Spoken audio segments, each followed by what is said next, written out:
ایک صحابی تھے جوان 12-14 سال عمر, عشق لگا سی کھیڑا کھیڑ دینوں. 12-14 سال عمر تو ہر وقت حضور کے پاس رہتے تھے. صحابہ کہتے ہیں ہم نے سوچا ہر وقت ہی رہتا ہے. ایک دن نبی پاک صلی اللہ علیہ وسلم نے کہا ان کو ذرا بتاؤں تو صحیح ہے مجھ سے پیار کتنا کرتا ہے. صحابہ کو تجربہ کرانے کے لیے حضور نے اس سے کہا مجھ سے پیار کرتے ہو؟ اس نے کہا بیبا آپ کو پتہ ہی ہے سارا. تو حضور نے فرمایا جاؤ اپنے باپ کی گردن کاٹ کے لاؤ. کس کی؟ اوکھا جے بابا کام. ہاں اپنے باپ کی گردن کاٹ کے لاؤ. 12-14 سال عمر, چھلانگ لگائی. مسجد نبوی کے دروازے پر مولا علی شیر خدا کھڑے تھے. ان کی گردن میں تیر کمان تلوار تھی, کھینچی تلوار. اور جب دوڑے نا جذبات میں تو حضور نے فرمایا اسے پکڑ لاؤ, اس نے سچ مچ کاٹ کے لے آنی ہے.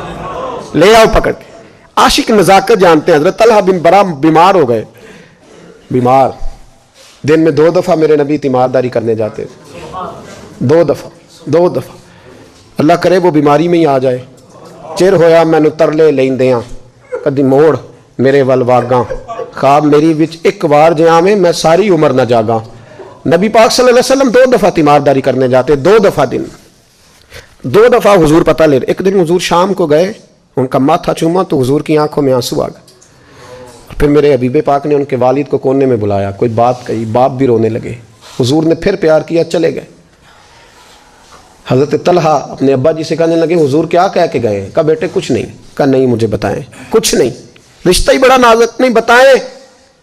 تو باپ نے سر پہ ہاتھ رکھا, کہا حضور کہہ گئے ہیں تو آج شام کو فوت ہو جائے گا. اور جب حضور نے کہا جب اس کا انتقال ہو جائے تو مجھے خبر کرنا. والد کو چارپائی پہ بٹھا کے تو حضرت طلحہ نے ہاتھ پکڑ لیا. عشق تے اگ دوویں ایک برابر, پر عشق دا سیک ودھیرا. اگ تے ساڑے ککھ تے کانے, عشق ساڑے تن میرا.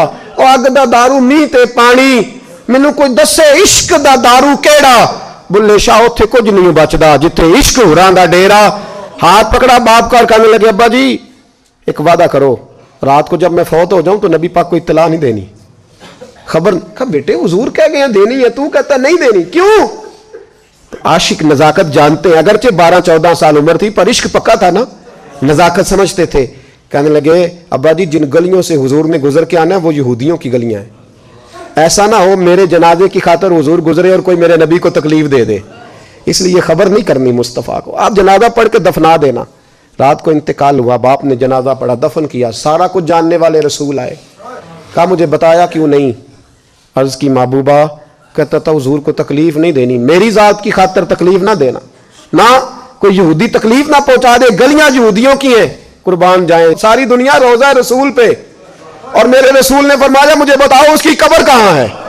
ساری دنیا روزہ رسول پہ, اور نبی پاک اس غلام کی قبر پہ کھڑے آنسو بہ رہے ہیں. صحابہ کہتے ہیں ہر قبر پہ دعا یہ ہوتی تھی یا اللہ قبر کشادہ کر دے, یا اللہ اس کا حساب آسان کر دے. یہاں دعا بھی انوکھی, اس کے لیے دعا بھی انوکھی, رشتہ ہی بڑا نازک ہے. میرے نبی پاک نے دعا بڑی انوکھی فرمائی. کہا اے اللہ جب میرے طلحہ کی تیرے ساتھ ملاقات ہو تو ذرا اس سے مسکرا کے ملنا, وہ تیری شان کے لائق ہے, ذرا اس سے مسکرا کے ملنا. کہتے ہیں وجد ہو گیا طاری, اس لیے کہ جو رشتہ نبی کا امتی سے ہے اور امت کا رسول سے ہے اس کی نزاکت کو صرف غلام جان سکتے ہیں. غلام جان. میں نے پچھلے جمعے بھی کہا تھا, مجھے ایک شخص کہنے لگے آپ بتیاں لگاتے ہیں, جھنڈیاں لگاتے ہیں. میں نے کہا بس نہیں چلتا, ہم تو تارے بھی لگا دیں, ہمیں ہمارا پتہ ہی نہیں. میرا دل کرتا ہے گلی گلی پھروں اور یہ نعرہ لگاؤں جان ہے عشق مصطفیٰ, روز فضو کرے خدا, جس کو ہو درد کا مزہ وہ نازے دوا اٹھائے کیوں, اور پھر کے گلی گلی تباہ ٹھوکریں سب کی کھائے کیوں. اگر دل کو عقل دے خدا تو تیری گلی سے جائیں کیوں.